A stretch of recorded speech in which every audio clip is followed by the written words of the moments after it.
So today we discussed a lot of topics: education and protection, economic empowerment, and also our excellence as well, and showing that, and as well as community strength, coming all of us together and being supportive of one another and building allies and relationships, and that's what we really want to build on that. Another question, maybe I'll put them together and then I'll give it to the audience too as well.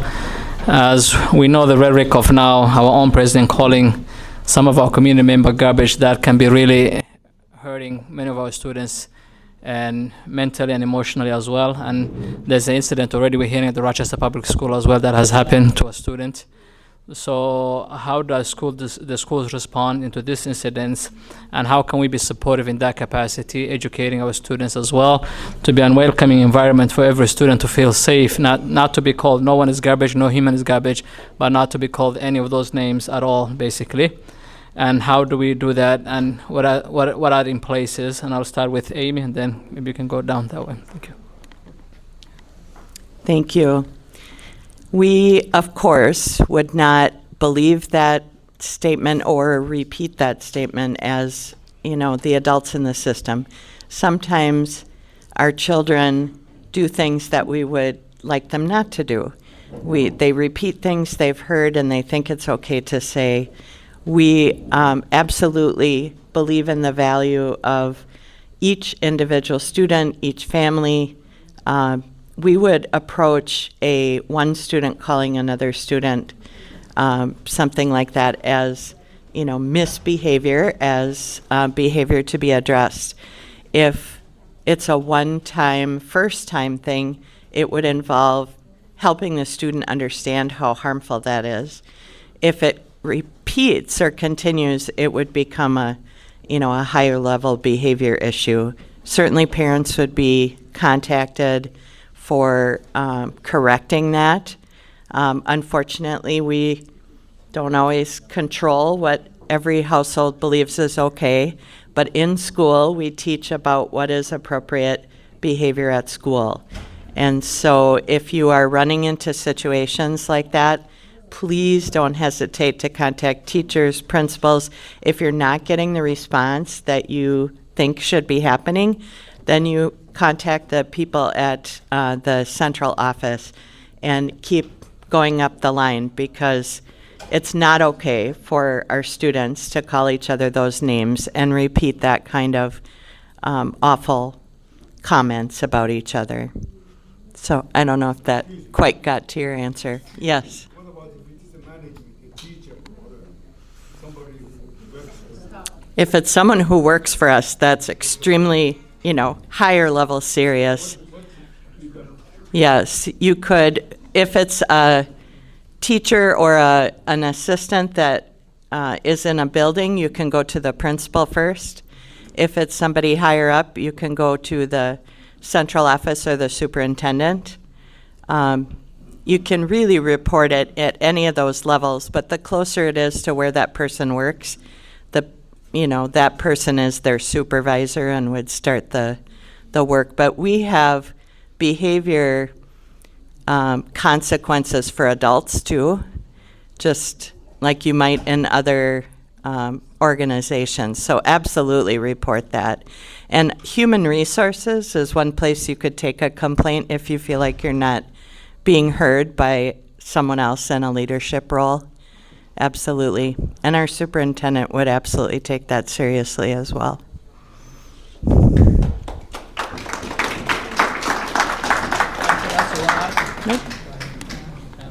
All right. I heard Brother Omar gave some stats on some of the things that were occurring in your community.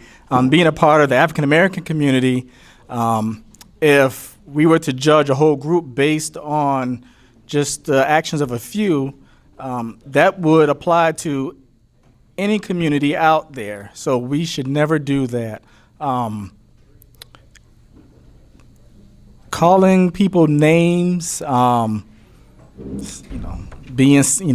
to destroy their reputation is never a good thing. If that were to take place at RCTC, we do have a student code of conduct, and we also have a code of conduct that pertains to our professionals there, our faculty and staff as well.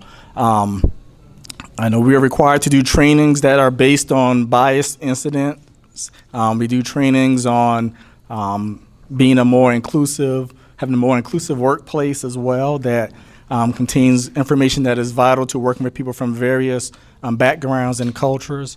My role, I deal more with the student-to-student conduct, and there have been instances where students have called each other names or had a disagreement, and I use the student code of conduct to kind of guide that process, but I also talk to the students, try to find out where they're coming from, and try to find a way to not only not make it about punishment, but to find common ground and try to find peace among there's still students that are having a disagreement. I know sometimes when you work with people from different backgrounds, things that you do or say may be taken differently. I know moving here from South Carolina, I had to find out about Minnesota Nice and things of that nature that kind of made me wonder, are people being genuine? But I found overall, if you can sit down with people and have a conversation with them, we have more in common than differences. And also, you must address those people who go out their way to be rude or disrespectful to someone just because they don't speak the same language or look like their loved ones or look like them. As far as, I know the gentleman asked about the professionals at the institutions, we do have human resources in place that take care of that, and then we have a great system office. I know Muhammad, right? Yep. You talked about Equity 2030, and that is a big part of what RCTC and Minnesota State and WSU use as a guideline in order to be more welcoming to students. So I always tell students, if you feel that you've been wrong, you can always come to my office. I may not be able to solve all the problems, but I'm going to do my best to resolve them and put them in contact with the right professional in order to take care of the situation.